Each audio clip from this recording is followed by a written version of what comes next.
I believe 2023 election will be election of personality, not party. My own mantra say let's get it right in 2023. Governor Abayomi kudos for achieving during his past 3 years. Please, the payment of salary of workers has been very stable.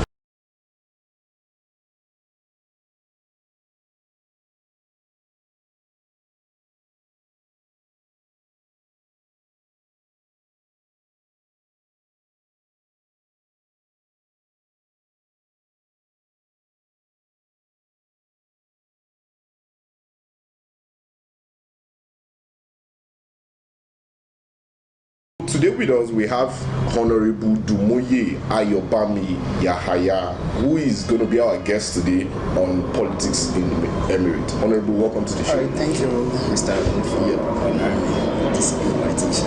Yes. So I purposely skipped your constituency so that I don't I don't bite my tongue. So I don't know, please, Honorable, can you tell the viewer at home what constituency you are going to be vying for during the 2023 general election? All right.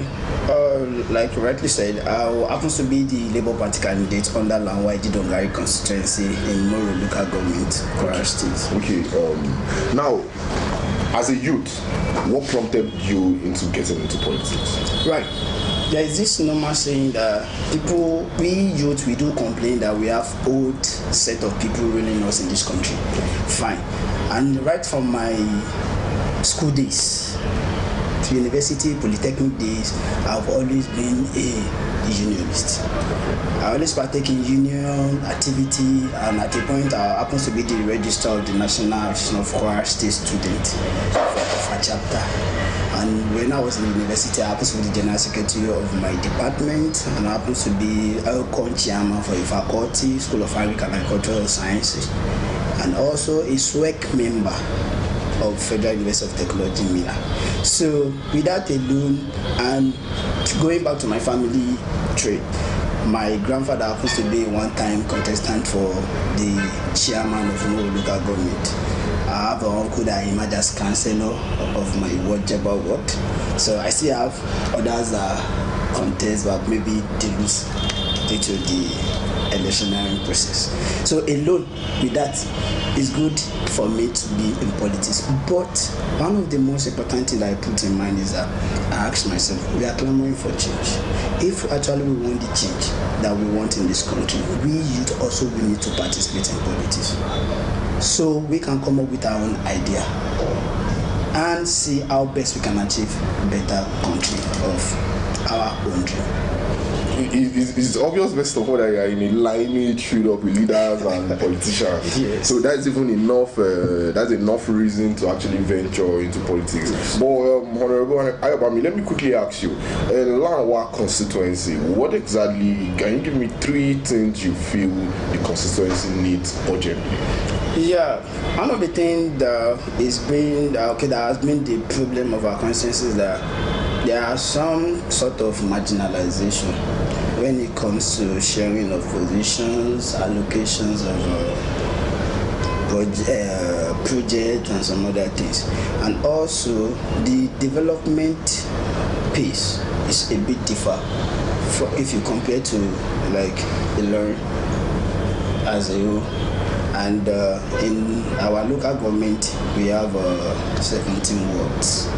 So which my own consent takes the 7 wards out of the 17. So, and we have a whole lot of youth also that they are just idle.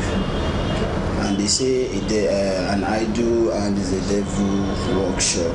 So with that alone, there are a whole lot of things that we can bring on board. And also when we look at the case of our traditional council in our constituency, we don't have any. It's not that we don't have, but it's not recognized by the government to help our constituency. So, as a member of the Labour Party, it's safe to say that you are obedient. Yes. So, but now let's talk based on what is on ground. As they say, politics is a game of numbers. What do you think are the chances of the Labour Party, especially in a state like Kwara? Fine. I wouldn't want to go into being Like, I'm a Labour Party member. I'm not an ordinary member, but a candidate. And to me, I believe 2023 election will be election of personality, not party. So with that alone, it is left for the electorate to decide who they want to be their representative, cut across the various positions that we have. So if we start talking about, I know myself, okay, if I'm to vote, I know where to cast my vote. So I can't speak for the mind of other populace out there. You can say a lot of rally going up and down for Labour Party, APC, PDP.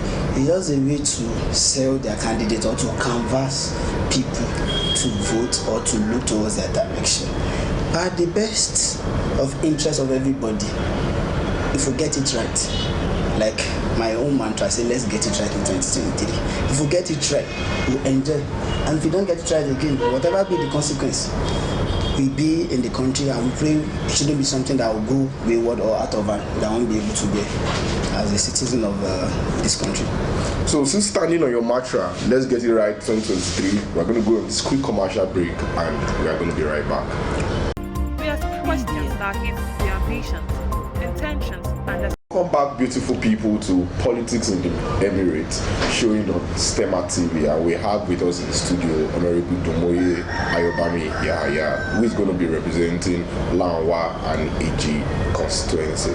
So, Honorable, just before we went for the break, you gave us a line that I'm going to hold in my left hand. It said, let's prepare for 2023. So, how do you handle pressure, political pressure?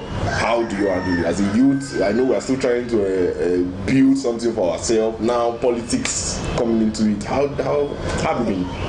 No, actually, on a more serious note, it has not been easy. But the truth is that as a youth, that you have the foresight for a better future. No matter any circumstance you find yourself, you must triumph. And they say challenges are food of champion. So if you want to be a champion, you don't run away from challenges. And I don't say anything like, if I say there is pressure, there is. If I say there is no pressure, there is no pressure. Because it is, for me, putting myself forward that, okay, I want to change the narration from the normal ways of doing this that we are used to. At least over 30 years that we are in that are being on this earth now, we are still saying go better. So, but if the people in my constituency, or let's use Kwara at large, that if we see any candidate of our choice that we think can take us to the next level, I think it will not be bad for us giving such candidates our mandate. So the pressure is there, but to the glory of God, we are pushing. So as you have said, challenges is the food for champions. Yes. Youths are beginning to come out to participate in politics, and one truth is that Nigerian politics is very expensive. So how have you been canvassing for funds? If a youth should approach you today and say, oh, Honorable, you've tried it, please advise me. How did you get funds? How did you liars and cajole people to vote for you during the primaries? And how you could cajoling people to vote for you on the election day? What are the advice you're going to give to any youth? All right, for me, they say money is the root of everything, like in the Bible. And if you want to make it in life, or you want to be reckoned with in the society, you must at least be certified to certain extent monetarily. But for me, I tell some people when they come to me, like, you say you want to contest, do you have money? I ask, is it about money? If the same set of people that do come to us, they come to us with 1,000 naira or 500 naira, at the end of the election, do you think they will not realize their money back? But for a situation whereby, with my own belief and what I said I have to achieve for my constituency, do I need to spend any money? I don't. If you know you believe in my agenda, you should be the one to rally around. Support me with whatever way you think is best for you. I'm not going online to seek for financial support, like, so that it won't be like some people now say, oh, this guy is using an avenue to raise fund. I'm not raising fund. As I'm talking to you, a friend of mine called, Honorable sir. I was like, okay. He said, you are contesting. How are you going to cope? I said, okay. I don't have money, but I have God. I said, okay. For you saying that alone, I will sponsor your poster. I didn't put it. So with that alone, so probably he must have seen something in me that me personally I don't know. And most people that believes in me, be it in any way I found myself on anything I do. So I do tell people, money is not about everything. The most important thing that you as an individual you should look up to is how best can you write your name with golden pen in people's heart, so that even when you are no more, your name will still be there. That's really hard. Okay, so Honorable, can you tell me what are your mentors? So basically, from my own point of view, my mentors are many, but the first person that is my mentor is Prophet Muhammad Sallallahu Alaihi Wasallam. Because when you, as a Muslim, when you go through the doctrines of Prophet, you understand a whole lot of sacrifice that Prophet has to pay for we the Muslim or the entire world, what we are enjoying today. And also, I can't start mentioning people that, like the political gladiators that we have in this country, because for some reason people will be like, you mentioned this one, like probably you want to embezzle like him. You mentioned this and probably you want to be corrupt like him. So there are a whole lot of people out there that they are doing wonders, but what is white to you might be black to other people. So it will be safe for me to limit my mentor to Prophet. Okay, so journalism and politics, a lot of people feel there are two professions that the same person should not partake in. Even if here we have known journalists in Nigeria who are also very established politicians. But how have you been handling it? Now the point is that whether a journalist or not a journalist, any profession that you find yourself, there's nothing stopping you from partaking in politics. If at all you really glamour for the change. So if you are claiming that, okay, I'm a medical doctor, I'm a journalist, I'm this, okay, for instance, there are Showore is a journalist. Yeah. Now he's the presidential candidate of AA. No, now, when was the last time he went to an event to start reporting the scene? He has people working for him. So at the same time, being a journalist doesn't stop you from partake in the struggle, if at all we really care to liberate our own country. So, and politics to me is not a profession. But it baffles me when people say, I'm a politician. When you ask somebody, what is your profession? Say, I'm a politician. Politics is just like, the way we see it, we call it profession, it's not a profession. It's just the act of we trying to change the narration of what we say that is not right, but we think we can make it right.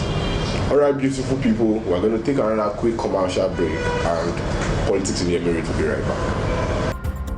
Politicians have again returned to the electorate to tie. Welcome back, beautiful people, and we still have Honorable Abayomi with us in the studio, and he has been giving us a whole lot of nuggets, a whole lot of political tips. And let's go straight to the next question. So, Honorable, can you quickly assess the Abdurrahman Abdulrazak administration? So the administration is winding up. Almost 8 years complete. No, 4 years. 4 years, sorry, 4 years. 4 years complete. Yeah. And they are seeking re-election. So can you quickly just... Alright, like for some reason or the other, in the state of harmony, at least, to what I can give Governor Abdurrahman kudos for achieving during his past 3 years, is the payment of salary of workers have been very stable, not percentage that happens with the previous administration, and also to the way he was able to look into the education sector, like trying to bring about innovation, building of new structure for schools. That one is also a kudos from my side to the governor, and also trying to do some big and capital projects. like this Tanker Bridge, innovation hubs, and some other projects like that. So for me, to average Quarians who say he has done it well, but for other people, they will say, what has he done? So to me, I will give him kudos for what he has been doing. If people of the state find him worthy to still remain in Amadu Bello way, come 2023, they will surely support him. But don't you feel with these praises now? I think Labour Party has a governorship candidate. So I don't you think you are demarketing your own party candidate? Being in politics doesn't stop you from saying the reality. Okay, that's a good one. And we should shy away from this act of propaganda. When we see it, the way we see it, let's present it the way it is.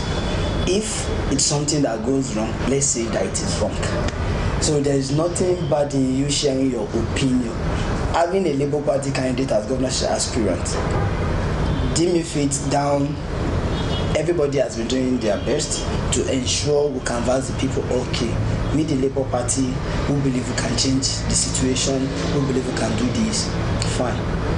If we are credible enough for the people of the state, they will vote us in. And so we can't devalue or demarket a candidate because of your own interest. It soon go.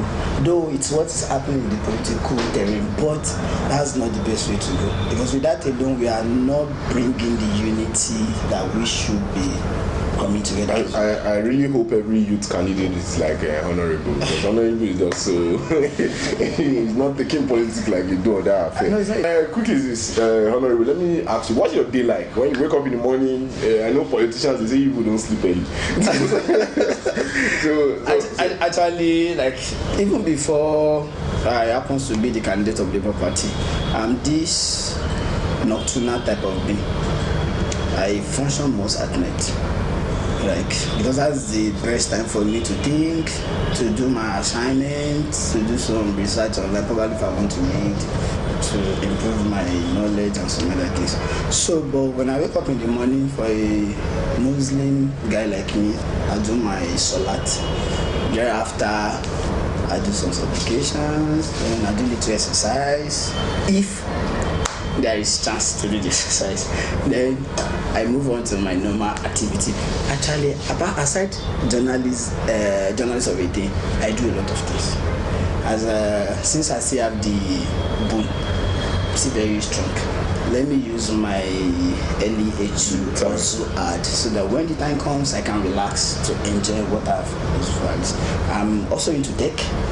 I do MC for wedding receptions, corporate events, and some other things. So I'm also a student, postgraduate student. Indeed, you are all-rounded. So, what I'm going to take away is that this is not a lazy youth.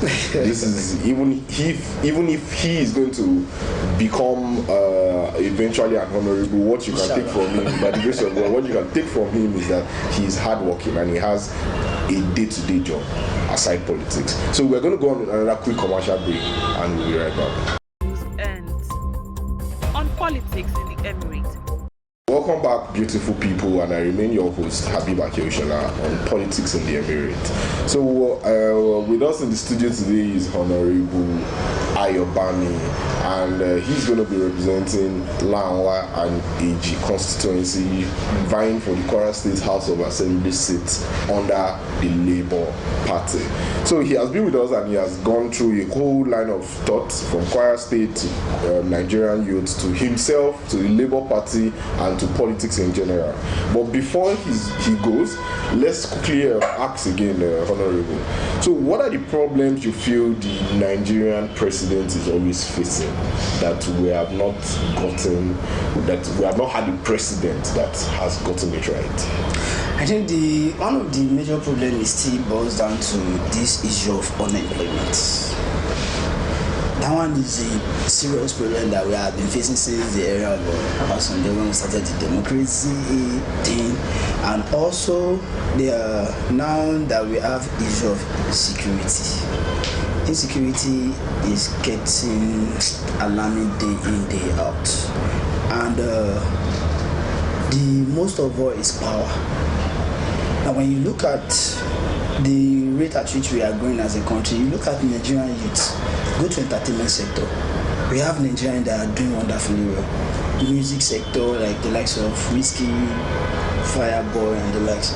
So there is one video I ran into this morning, like one Busari or something in Nigeria, that she did something that is very, very important there. So somebody was not saying that average Nigerian youth, or let me say Nigerian youth, who have an enabling environment to succeed, we will definitely succeed anywhere we find ourselves. So if our presidential candidates cut across the platforms, political platform that we have, if they can look into these three key things like power, job security, and insecurity. I could remember when I was in secondary school then, I loved traveling most at night. But now I dare try such because my parents don't even allow me. They'll be like, you want to kill yourself in this insecurity. Now the country is no longer safe. Even daylight, they are kidnapping people. We are hearing cases of kidnapping, rituals, and the like. So if our government or anybody that eventually emerge as a president come 2023, if they can look into these three things, at least like for the power of it will drive in foreign investors. As the general elections draw closer, politicians have again returned to the electorate to tie loose ends. On Politics in the Emirate, we take you through the minds of the aspirants. We ask questions that hit their ambitions, intentions, and aspirations. It's Politics in the Emirate.